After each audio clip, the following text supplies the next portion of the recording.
Hey guys, how you doing? So another update, the manual swap train it's going. Last time we did receive the gearbox, and today I received another important part of the swap, and here you have it. So this is our handbrake I'm gonna use. This is from IS 220D. Did come with a boot and a bit of a cable, which we don't need.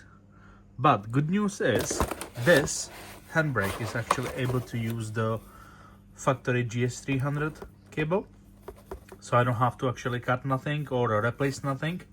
So basically I will take the cable from the foot brake and just loop it back and connect it in here. Obviously we need to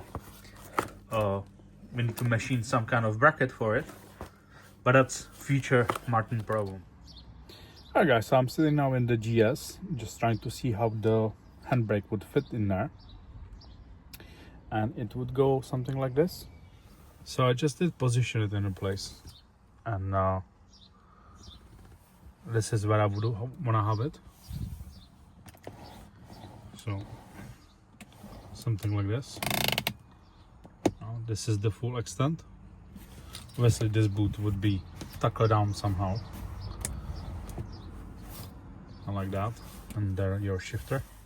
I think it will be positioned good like this. We need to run the cable from that foot brake, loop it back, and somewhere comes out under the carpet and then out here into our mechanism here. I think it will look alright once it's done and mounted. So that's the handbrake from IS220D for my GS300 manual swap right hand drive.